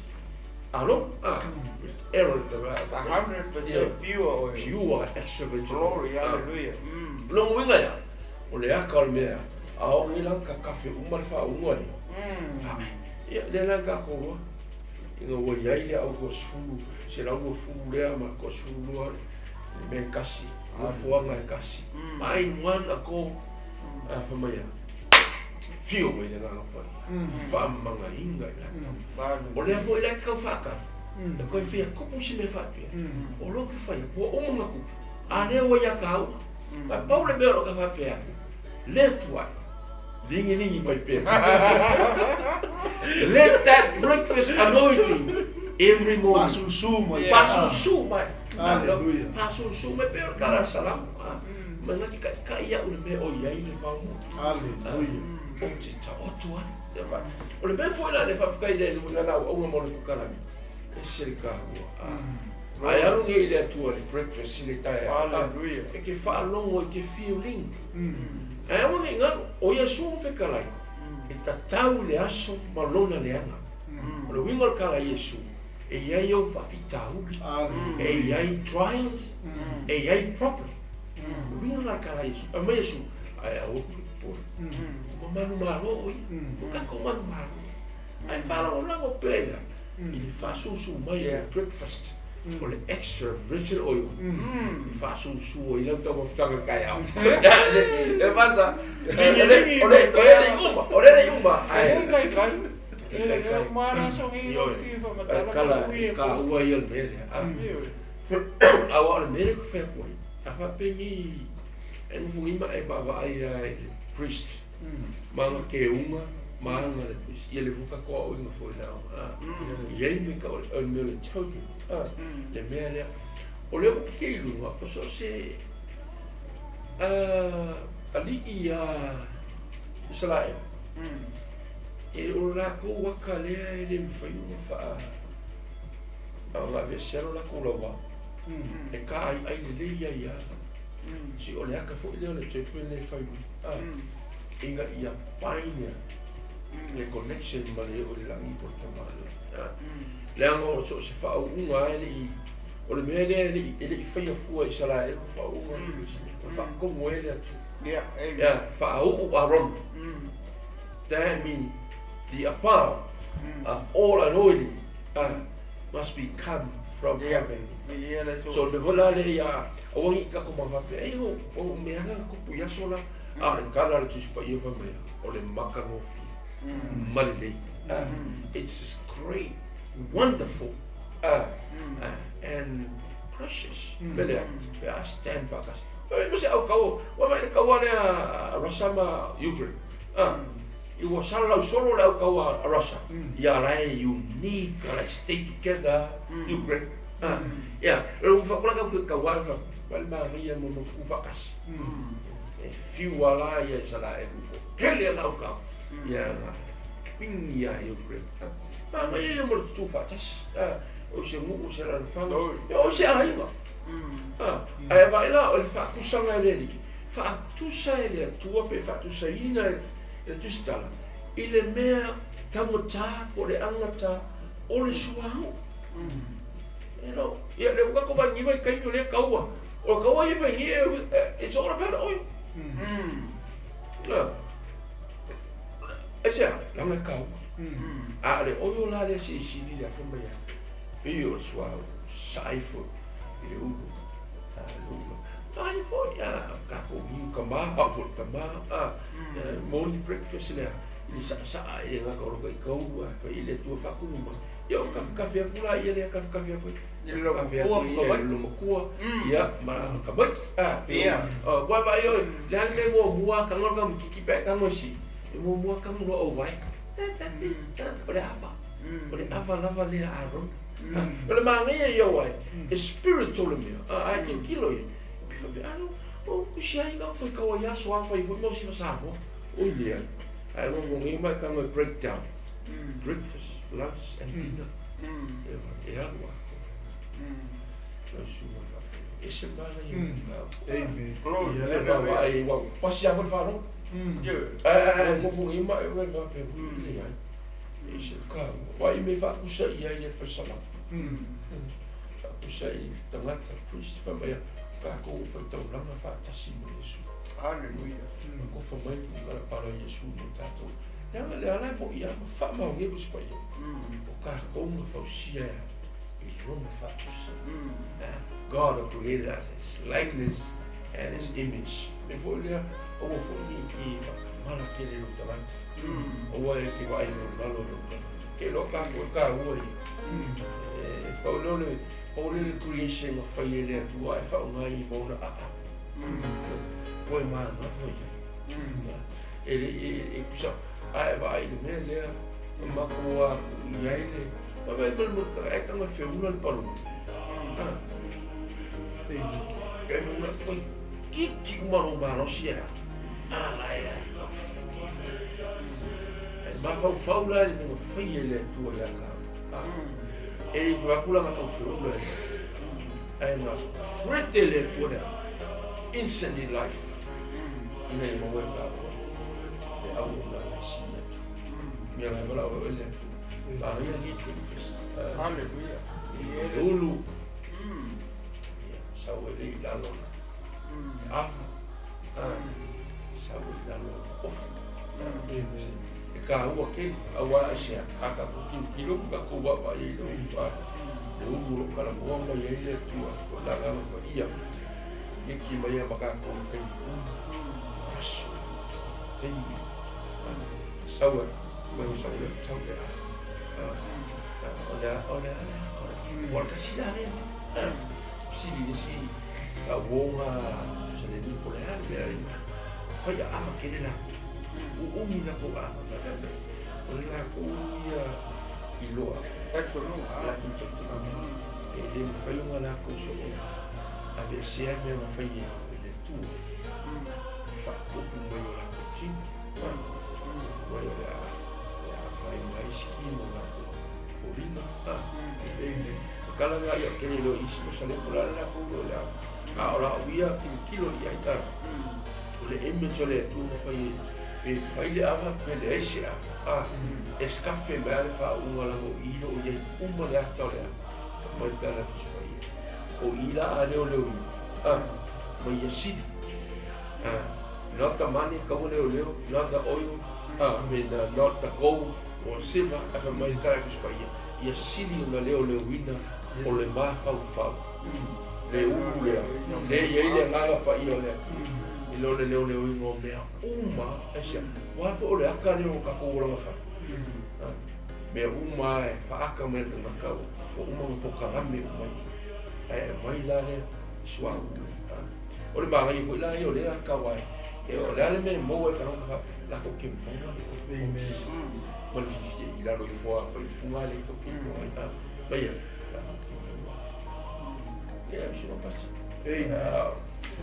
e ele tu o mata mo fiele tanto morning breakfast nei a sua ta o te tu la ngali o ia pe on sa no le sunga le fa fe no ma sunga le o le mau ala sila fia i tato au i loko o lo toi fa pula mai a te tato le ta o le fealo fanu o le nofo fatasi o le ngālu lue fatasi ea wai le i vei e fatusa ia i e tuspa ia le Matua wai le mele o whanongo o sauno le sunga fa fea i tā ua la leo le ele o sautala le so uma tato foi ai le misi mal kamale o le breakfast le tai e o ai fa fitau o lu tau le aso e ia ta vita le ala ba ku e o nga le tu ta vita mo o ia fa fika u le puli lo yo na fini fe me ta vita le tu wai ia e ave o le papa e silio na maulunga ia te pese foi Salamo e masu matasi fa lafia ia le tu ngai Paulo na au e ta rua tele la le vai ai nga le o le breakfast fellowship fa so e mo le mafutanga wala mai ia ma tu fa na mala mo ka anu ka ma anu ki ma ho ka mai ya mai e pe ia le o se ai ai ese le mata mo fi ma le lei o uso ai nofo fatasa e tusa o le sau i ere mondo ea na e pei o le sau i ere mondo o to ifo i lungo monga o siona oia o lea o wha manuia i aile tu o le ale manuia le o le ola e wha Wow. Amen. Amen. Amen. o le matau tia o le mea whaatusa ina i e le atua le ngate whaatusa i le suau atusa i mea umala ale o i le i matua le paso mai Vincent ma lise ma heroin ia ma se vui au na le atua mo i sa la elu le sau le mai le mo ia le whaatusa i le tusa ia It's all come from above. ia Ele está mai desse mea. Yeah. It's all from above. Aqui kilo i maua i e lua pe mele o la petalo pasta. E maua lunga he moni ia e siona. amen E maua lunga maua le he moni ia siona. So la a be a mi e pu ia le makani e mua la tau le maua le. A le ila lo i siona. Usala e la foia ku me umanga i lungo siona. Le la ku pasi ku. Ya he le ke kai o pa pe la ku o mo siona. amen E saua e pasi mua mai. Saua i lungo le Ya, esa mai. E mo ko ai se ala o le mea le fetala i le tu le fetala tu spa ia na polo ai ai e oma e o ai lana faa manuia mai lo la ia o le ola e faa le baulea Wow. ia pesa kai kanga to so atu sunga tai tai ma se ko ia la sunga le tino le mata mo fie o le mele o le unite pa tasi o whanau o le atua Amen. maka mai fia breakfast morning breakfast oi malo ai e ke alu waku fola i kongo lo fulfenga la tu tono le nuu o fala potopotonga o le kalesia e ke o i whaka le me ke alu They notice you. e kafe a kula le manguia lea mai fia mai to tono le ai Alana le fa meu susu oi ofu a rona. What it means? La ka i la ro ponga ko. A fe le ka fe mai lunga ma ka mai le uno fa ka ulama. O ka ko le la lo i. Yes. Yes. Mina ka ke su mai fa mo bien. Ole fa mo bien al mene. Le café. Ofu. Sau le fa makala ko ile sau le ava sau le ua o le ua Yeah. So tanga le mano. ia Iere Mai mai fa. Se ka. Awa ka kilo foi la i. Pe ake vai ni bom mo. Ole o Yoritan. Le vai café Yoritan. Le sau kau mai i karina. o aka ia o le mea o le sau. Pea o ngā mea. E kafe mai ai la le sua lea po ki. Lea la le ngā frou vai kafe. O mango umanga i lalo i tiko o le mango siona. E lau siusi a mea uma e kupu mai pea kafe mai ai le sau. Ka maku wak foi la ku le pasi i le wa o so fo le la waka ngia le mau. Ku le fa mai le ka vale fo i mal to kai. That's mountain permanent. Well, mo lunga le o sala. Yeah. Le ke mea le ka ngia i le la. Maku le usa pe o le aisa. La wa usa foi very apparent for le po mai bela. A pe o ma shadow le po jalo i. Le wa kafe mai ai la. And for our Salamo ba usu mai like the priest. The oil on the priest. Pero mau si nga mai kafe mai la nga afa. Mai fo yo mang via mo ka mai mau ia kafe mai oil mau mo. Ma kafe mai lo fa mau via pa la la e mo. Wa paula yo me mo ai mo me wa. O green plants. O i au ka forme. E kafe mai ai de kafe mai mo mai au mai yo changa. Ya masawa i le foi mau ai va ka mai. O kafe nga uma mai ai o vai. Ai lunga ia le bon. O ila ina sau. Fa mau ia. Ale foi la kafe mai ka ku spaia. Fa mai. O kafe mai ngai la pe ole ua, ole sau mai e mo ia. O to mai o kafe mai. Mo fa mau ia ai mau se. Fa mai. E o fo i le ola e fa about it's spiritual breakfast. Fair on the father vow. God is already prepared. And unseen in earthly, or kong ya ke kako, the Christo, le lingia, le lingia ya, foi kaulanga, ya le o fawina, ya le swa ulu. Le ala le o kako mo ne kaula. O fa unga mai le fa pera kako. Ai as kako a menga. No. It's from the breakfast early morning with the anointing of the Holy Spirit. Hallelujah. From our heaven above. Ko le mama mai su me e a unga mai e lo tama I lo nei mo. Si ele ma fa ala nga misi pe ha pe. Misi le breakfast. Misi le lunch.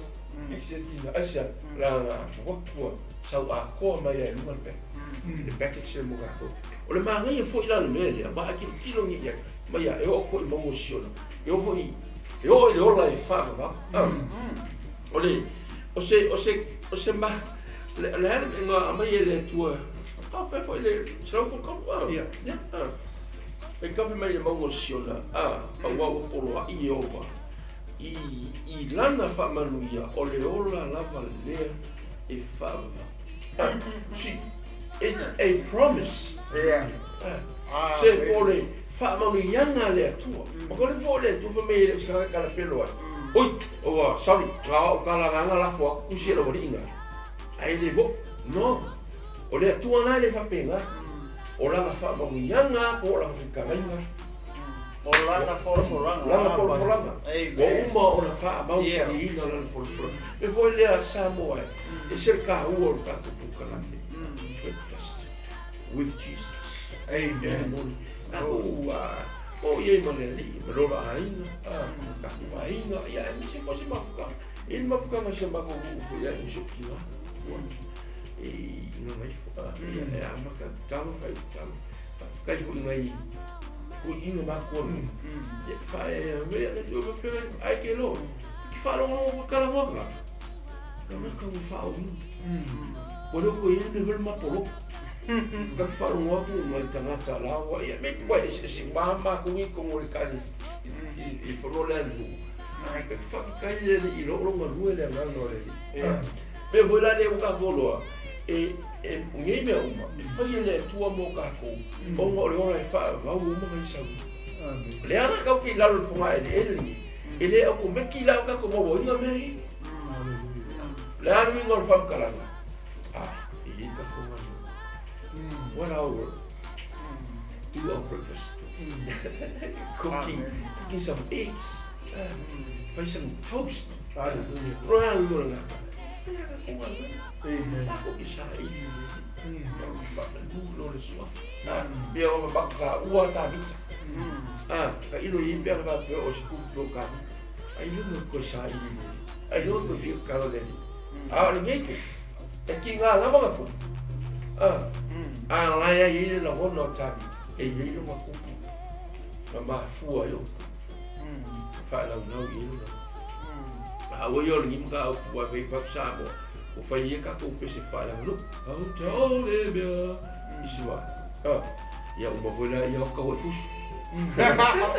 ya isi o ma breakfast fus le o ma breakfast lo na o ka pe na mo lunch isi bele le mo le ti pe va pe na le wi ngol me o ka pe na ka ko ile tu ni po ka ya kai mo le TV le me foi le le ka o fa nga ka o me ka o technology ni po e pe o ni ya fa sa bo e wow ta ko wi fa ma a ko wi lo ko I si o breakfast le o breakfast ai ma ye share ma ka ko ye fa ka si pa na o na yo ta la to le tu to la ye le tu ta wi e ka ko ki ma lo fa ma ye se me ko fa ka ele kasi ai ele se solo kursi Salamo kasi ya boleh ya orang I fase ina ka ko ya o skipia le professor a sorti basta resi me o la metala ve sa no e que figo e su se mo lo cure la ko le ko pa ya le tu e mo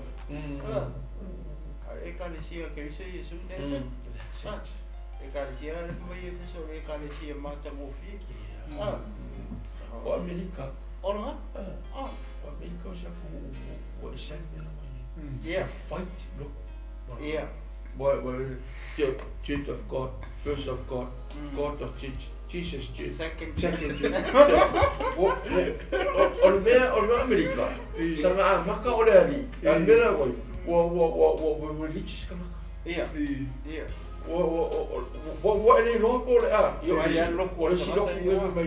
this is the true church of God church of God first church of God and where is your church of Jesus Christ church new church new generation church what makwa ni no ka fe kong sa elo so mo mai lo ko Yesu fa mai ya Tina la kalesia no le papa fai jo hallelujah o ka sila le me fo I fo ngai sika sika wala ma ko la ngani fe me ma ko papa o peke o ka mai papa ore papa ke le fe mai Yesu e fa vai hele no o Yesu o le cornerstone Petra ma le Petros o punga le ke do e fa mala mala ngai fa fe ngai a wangi se ka ko le le pe fo le lo fa ka anga ai ha ma ko no ma ko le ai lo ko ka ko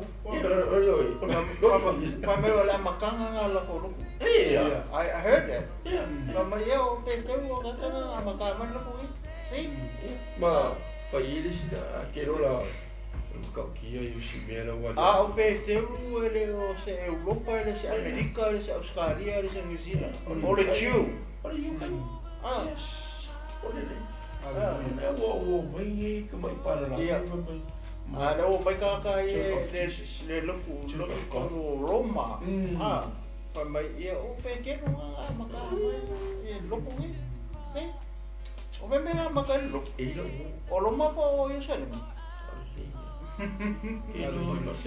yo hallelujah mo fo mo fa yo ka la ko na ba fo na ko ko ki bi aka lo wo al me fa ko ka ni ko ila wa ai ne be e agora ka le será cosa ai o ai o sale ka pe ka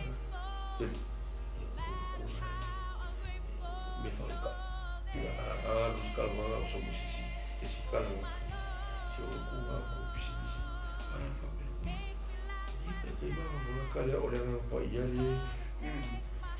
le ngala ikala ai ni me fa lo mo fu calma ga i fo i ko no ma wa o le o le fe ia ele i le vo ia lo mo la o fafsara i ka ke me ve Yesu si ai le ke me ha veia o le lotu Yesu ka ko le ka ko lo o ta tonu le fio ko ia ma ka ko fa me Yesu ora o memba sala la o ke manga o ko pe ke mo yo ma o fa sala la o ka ko le tala le ke le message pasta malati e pole singa me o va vetelo tsamata ia pa vai me le tu fale anga tsamata le lotu le so o ka ko ke fale anga me e ka le sia le ole right mana me a Yesu si sa foi Yesu ole si yes ole si sua fale le tu ole si a kala mo mala wa le tu foi a ora ngo foi le tu ia va me ala kila wa o voi le que fa makasi me mala ko maka kile so o fila na o wa fa ya it's a warning sign for us la ele fa wa ai la breakfast ele ai va venga le o le tina ai va o ia se va fu que se la o ni vai le ni mo la upu ole se me se yo que pasó tu veo ile upu le fa pe bo se me ina le o so no patas o le la fa kusa la sua ule so va sua ule o le fa o fe ta ba yes ya de men ma tu fa so ko ka vi nga mo bua e fa o ia le fe ta ba no ka vi nga lo lua no do ka vi nga lo ko lu fo heli aqui vai com cara se vou aqui pe go no fa so mo ya ba na de tu pero vinga lo foi is miske ko ngeki ele ko ia tangane ole o ngeken ole vinga la pole no tara la ko la chamata fa pe o chamata tausi es file muito no se ai even lo wa ai ia fa pe nga ho nei como le lo fa pe o stangata ole kausi el file como ole ka de sia o io como fa nga buena wa ka o mo como fa nga buena le fa ilo ministry fa pe oi fa pe nga ke fa il kuranga o lo mo wi o ka o le usu su o le usu su o la le ka pe mai no fa pe o le ke fa il mele o le missa i tonu o le ainga missa i kungo o le karesia missa i whaiwhangaru e o e la whanga o kou missa tuku masainga ia solo mua ia o e lu longa winga o le aka o le mea ngai ke whai e ke re susu le tu au yes o le manga o mia lai oi maha o pe fe o ka kou le kau ke whai ala mio le o le wha kupo masainga i kungo o ainga ranga le kau ka lai kusi o whata o toi ono le fiku e me le pikunga ingo sia e le atua yes le fiku e wha muri mai ar kamana o le kangaka nga ke wha kupu ma singa i kukungo o le ai wha whiaranga e le sau ke loku i e ke whai lo ainga ki sa whai kongo loku ai sea le anga nga ke le susu au so ko anga le sau loku se e susu au le wa ke susu ro ma ko e susu e le ko fai lo me don't tai e mo ka e le su au no wa e mo ko e ko fu e nga ka ku le o e la le ala fa ka u su au le venga lingi mai lunga o le u lo fa ka ula o Yesu la ngol ka ko ma ku pulanga ngi ora ma ku pulanga ka mi i ku o mai Yesu o le aka ku o fe ngan ku o le winga la o la u fam talanga mala u mol magu ko le ka fam karkala fo i so ka kala la longa ni ne tai o maka ngo fi ke la le ke mo fo o ma vai o e fa ku pu se fi le mu ko o lo wai por ngai ke tua por meka ia e mai mo ka ko uma e mai vo ia o lo ka kala aleluia le ngalo sa o ka kala ko mo li mau ko so le ai o ke le no foi o so mo ku fa fi ti O i e amaisia on mo ka ko le ia ka ko ka kala i ko ia maka o ko la ale mo ki fai ale ngar mo ko mai mo mau e mo ke o fai ko mo e o na mai o le pule ia haui e ka au ka kilo le fia mo pa ia le tu e ka le sa susu tu au le ka kilo e basta te so e ko le ke le se su ko i ko va no le ka le susu tu au le so ko ia amen no fe atu le apor amo ia lota au alava ne I femisai I ta ua o ata ua leo manu awa o le uso I ta ua kai ba longo ka ta sai tu au le sa susu tu au le oi o aperamo o ka ngaka le na fai aperamo ele so nga uso o longa nephew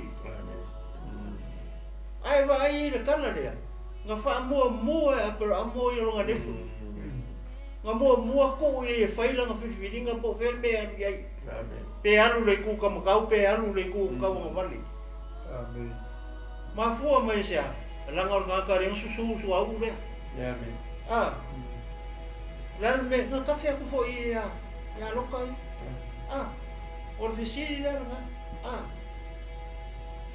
fa afifea mai o o se kangaka o e fa kupu se masenga po se ai kongo o le ainga ma le karesia ia mala farfenga luenga ngai ke ngalue a faila ke lo susu su au le o o kangaka lupu failo mo kala ka fenga luenga yo fa mai fo I sa fo mai o kamo loku a para mo vale ia to a se fa sia ka ngaka ka wa pusu wanga yo o vai de me ke leo le o mo be alu ke fenga luenga o le mo ko e pala tu au o kana ka me ke oi e longo fi era ka di o le pu era ka mari bara ka kala e lo fa alo e lo fa siela nga lansi de justo amen ko kara na de bele pere mo ko fa mo kala po o le sika nga ka le I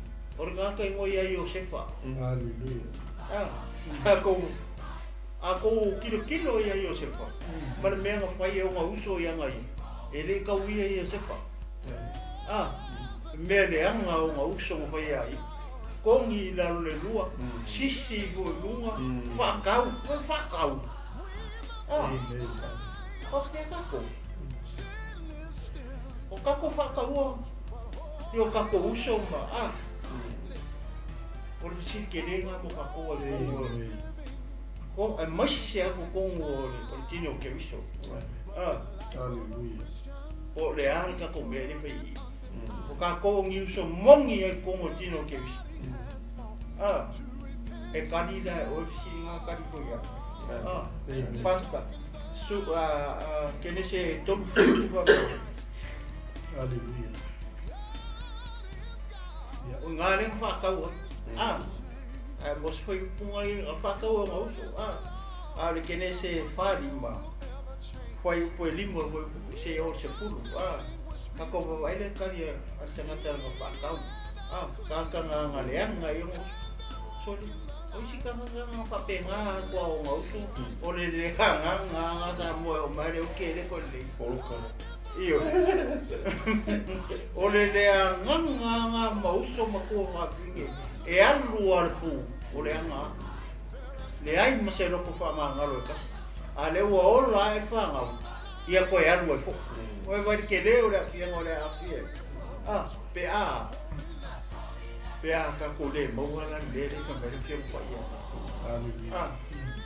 o ngofo va ka si o so le fa kusa e tu au le o lo mo vinga ka ko le wai ka ele tu au le ia e ke o ki a ke le fa manga lo so ko lo ko fini pe a fai ko se me le anga ia ke oi ke no ia yo se pasta mo le pe ko e lima siku ia o le nei aua ne iti ngā o tau pe whai ma mea leanga i o tau manatu ina o tau whaatau mai a tau i le me nei wana au ina mai au e le tua e mua i ati o tau e whai ma whaola wa o ia tau sanga e lua wa iai leonga i le nuu o loo tuto e fwoi tau sanga e lima e le iai se ngā luenga i le sua solo po se sele ngā saito na auna mai fwoi iao e le atua e mua i ati o tau e whaasauina o tau i lalulangi i whaola fwoi i ati o tau i whanga ele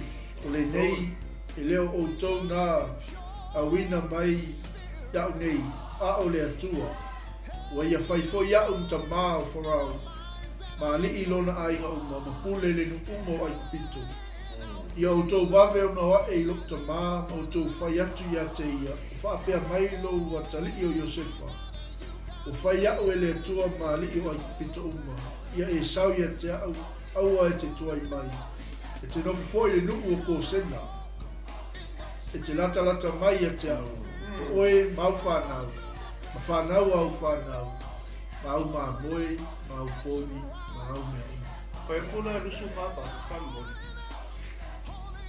E ko whalongo ora e. Lewa ko whalongo i mo kaka mio leanga. Ai mio leanga aku. Ala ngor kaka ola e kumu le ure. Lewa ko ai. Susu e le ure. Mea nganga rengonga le kaui masui i o ngausi. Olai mala mai o sefa. Mai o sefa. O kere a mai o ko ngi. O le apuanga mai au ngi. Whamua mai au ngi. E whaira whaola ro ka ko ai. E re o wai e le manga ko ore merea. E la pele i loa. O le awala le usa pe. Anga o Iosefa rao se. Ai wako via ai. Pau wale aku. Kongi o pare oma. Ai wai meru kupu. Te ko me kaunga mata ko ro ku ana i ku. Ma ai anga Iosefa pai. Ona ia au ina atu lea o nousu, ma lato woa i lea wan whai atu fo i ate i lato. Aua ne o tau whemisa i lea la. Aua ne o tau whemisa i lea la. What about us? O e whamanga roses. A whai o e whamanga roses i por kara lea. O oi ro kaka susu au lea. A whai ke mga roses o longo winga o ngā ke loku a ke lo susu au lea. O even ai kongo o roa i. Ka ngakai. Ngakai ang makua i. Pala ma susu i su au lea. Lala ka leo mai. Whialo whangi mauso. Whialo whangi mauso. Ki nganga mio leanga mwhakau a rau whaku i au kou o au a kou ke whemisa i lea wala. Ka ui ka kou ka mā o hau leo o pare mia i nge e piko. A o kou, e le o kou mamai au i o lea kua. Ia pēo se au lea koe whapopo aku pasas. I le mele, leo ke karamoa koa ui runga i. Koi kumua. O le kukua maanga ia. Ia lea tua. O le si kua le kana lea. Aka ke kilo i le kana lea o whia ngen kuai. Le kau kala i whia ngen kuai. O le o si upu le maanga ia i wale lea kia. Kwa mai o le se mea i ngā le lei o uso ai ngofo waka. Ango ngofo waka si uso la sau ai ai whia nofo. Lana ko me fai, pe kufa hai. A waku ia, whasikalo mare. Mare sua pako moe o la whare. Aso aku ko pai o ruko whingi. Ia o mai ko ruko whingi ia. A mai sa whapapa po rase me. Ai sea, ongo lea, ongo le mele. O le whea whangi. Rongo ngofo wakas. Me kufa hai ana ku. A kako mawa ai le whenga ngofo. Mangkua sua au le o le aka o le anga pai. O le ana mea kupu i le aso Pentecost. Lenga li lingi po i le anga pai ia. Nga ua maua e le urua e karesia le anga pai ia. O le ana mea sa hoi. E rei ngofo. Se furu aso o kakalo whakasi, ai whakasi, kofi whakasi le areko. Ko u whakasi e lako me pa mai a. E rei whai ifo a lesi o au mea le o la usaka lea. O saka lea makua inga le o saka kalo. Ke rei lopo e o saka whai inga. Pa mai naka, waku whakasi e lako mea. Di lingi o lau mare nganga whai. Foi vai, o le aka nga whenga no fo. Pe o le aka rere kau kala mai e whenga no kuai i. Se mea i ngā rere o uso anu moko wa. Anu moko whakasi ngā uso la me fai. Rau whai i le ngā ruenga e rua. O mai le a inga ia ku whakasi. Ku whakasi, au ngi sau whapea. Whapea o hau lea. O au e onga tua. Wa mai aku whakasi a mai a ki roko ni ropo o mere ai. O le ko whamasingo o mere ai, o mere ai, mere. O ira ai inga o mere, mare. O le mai o la kare mai i. Ia mo ka kopu i. Ia e woke i ka mai a mako. Mo ka ko Ia o au inga i tino keris. Male au whakua. Ia male au kerisiana. Ia nei tūra las. Ia le atu ina ki roi lo songa. Nene. Ia, o songa te tai. O mat fo ia. Aso ne yasu. Ia le ri. Ia e se mata o fie Salamo datu morning breakfast ni tai au. Ia piloa tūla fo ile lunch. Ai o me sili mal fa tai le o fa pena o tau no romo pele o por tu. Fo ila na ona fa uma mai tu ia. Waka ko sia mai i me le waka ko fa romo mai ni tai au me sili mal le le tu aka ko kilo ma ka ko wa ai kasi le me lo ko sa i di bisu ta se ke mi tu pa si ai me le ringa fa mo me viu o ko fa mo fo ta i fole le ko fa ia ko sofa tasi ko sia ia se va eno tanga o di aiga ina ia maua le namona le vai mo fie pa fio ka ku ia ka ku fa la lata i le li tai ao pa umi pa le fia aga ku fa la kalaka ia i e lingi mai e ia le fa uma le sua o le o libe e ngana pa ia le yo ka tu tangata mai la yo ka tu tuai o i fo yo ta o loto mo ta tu o le aka o le au nanga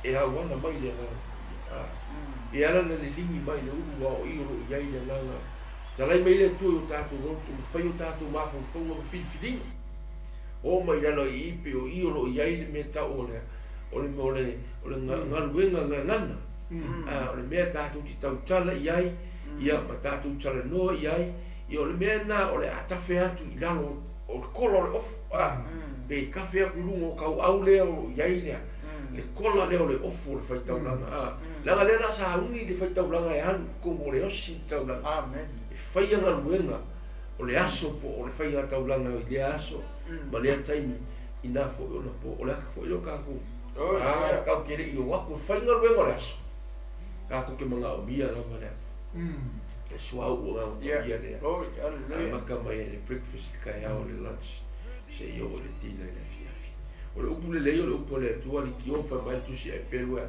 e ora pe io le e no pe io le pelu fa tau mai o le tu o lo hola la fio pa ia le tu ia me fo la fa tai le tu ia o ka ko mo fo se breakfast le ia a ko nga la ka sa u ia ia o so ko i male lunch ia ai o le fa tai le tu ma silia tu la o se sila ma me foi lea le profesionica ia ka ko ku fakas a foi ona ngala ko ka wa maka o tu fakas ia la mo le tasi ma na yo le pero la maka mai ngore kare si le na tal no to le no e lo wala ko ku fakasi so fatasi o ia la lo fakasi ma ia ele ia le tu sa fa mai o ia le mea ngari ke lea ngana wa uwha ia lea inga mamaya ia o solo ka tau lea mako a inga lea mai wa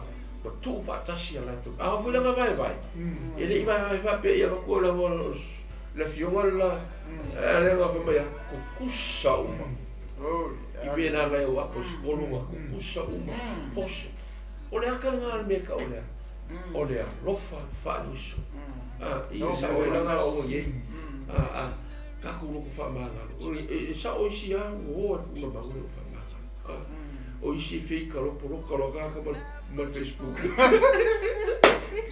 Pero porque ma fiu ga uso ga ai ga ma fiu ma pidi ku ai mo le ai lo kwa o mi ale block ai ga ai o le payment Qua la pe mo de vole ya ki o le lo ko lo fa ko le go o ye yesu o yo le tua ai nga fo ia lo no o e ma i ka ko mo so kanga le ya ka lepe fo ya be fo se breakfast le ya so e ka lepe ai ma fo mo fa le loto ai tonu ta o fa ko lo ku le ya fa i ngol be le ma ko le fa i ngol pe se a ma ko fa i fo ni fo i ka si la makam ya ko ya ku sho kari ko ave la ke no ke u fa le e no se ka va nga lo ku ska ko le la tu e ave no ele va pegar fa no vou voar no me fe pa de le nga le pe ora la fe bele ia ai fa tai le li o ia me le me ai o le ola tino male nga ni va pe no for flow le mai la show pa ia o la tu la o blanc la na o la ia basta mai me fretura ka o globo TV ia lo fa pe na o watu le ia le malo si foi la na o le lo mato malu ia ma ko fifia o la una nga o le ni ki o ka ko ma fuka ma ka ko nga lu nga fa ale ke liso le malo le tua kai me ma o le malo si amen ka ko ki le ko fa a lu se ka ko fa o nga mo le ni ele ko ile si kai amen o ki fio mai su ka ko o si kian ia lo ka ko nga lu pe le fa ko le uma ni ave mai e fole au nga le le pule ia polonga o le au ka sia fale le mai polonga ke mi avela ko me ai ke mi ma na vai la polonga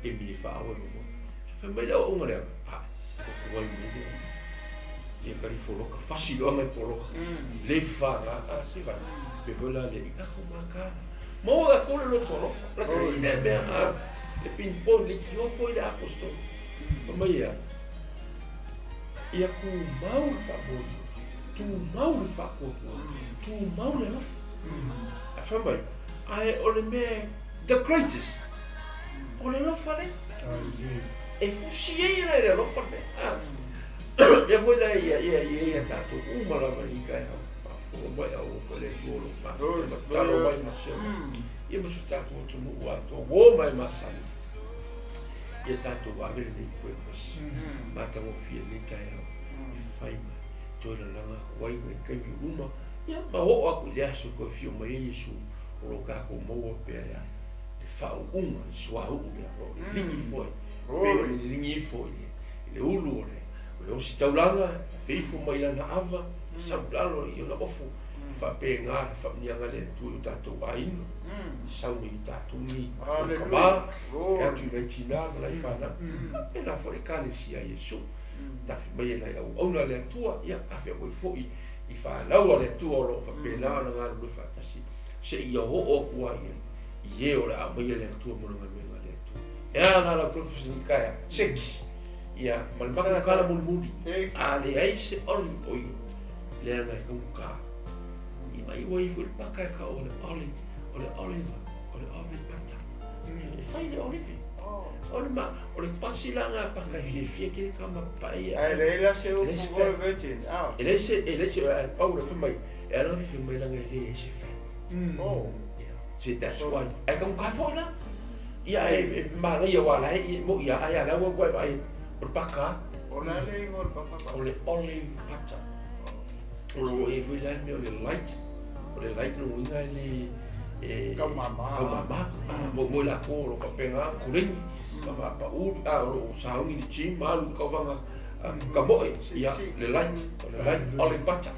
ai mo oe ai ala seki a 100% of o le pata leia ia io fa kai le ri lo sa wi fo ele tu ai si va e no ka ako ki sa wi mo ka ba fukanga o ka ku so kasi ano ia pasta sa wi paka mai sai o le baka le o ke le i vai le ko ai pe anga fa ya o le ko le sai e sa o le baka nga ko le suala o ma ai ko le po ai ma ai ko roa made in CHINA ko i la e siua ka ba mo ngai mi chi mai mo mo ila o anyway fa tai ai ma ai le breakfast le dei mo oil ya so ele foi o tato ma tanga ni o a real na breakfast fa ai ma tamai o fa tua e na foi o mo pa ama da ko TV o fa pena share mai tamai fa tai na ona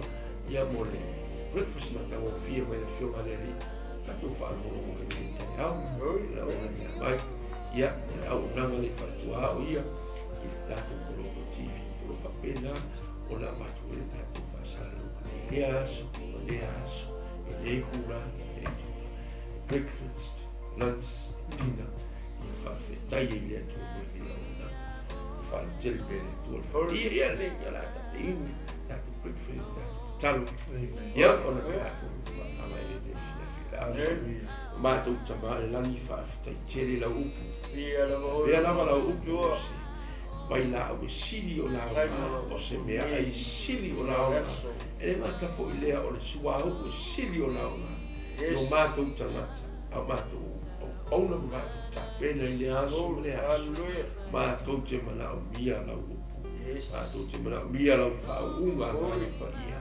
ina ia fa ina ai mato o mea uma mato te faia o ai mato o tangata pa ia na faia lo fatu sa e awa mato fa na kala tai a te oi ile la lo fa uma lo la ia lo mato fa ta tere nei o no le mato talo fa me lo o tino o fa pena na mai futa mai nei o mato tua a si lo fa pena talo ma tu na foi le au nanga foi ia lei lava a menisi iate o fa ma via ina au tua ni ele te bo ai foi o le wina la mona ke to fo wina ma fstana ma o ele tu le nei aso ma nei tai au le le nei le tu fa o ni fa stai la upu se me mata ngo fie si la sila ai o ele tua pio le fatu saina i lau suau o wanganga pa ia o i mātou ai mātou no fo mātou tu fantasi i le loto male manatu male ngatasi tamai fo i ale vi inga i ati o e tu mai o fo i le tu se malosi o le nei mātou te ngānu nue ai pia o le whaalau te le ina le tu o lau tala le so se taimi le tai au i le au e o i le afi o Yesu le le ala le mato te talo amen ia tatou whigai tatou la ai tupu ia i taimi fo i o le tausinga o le uli ma le afiafi ia wala wale ka mai nato tatou ranga ia o no loto tu mia le suma whenga ia piu ia o te nei tatou te alofa tele moutou le tino ke riso ai no pele o le tua se le fua ka le mea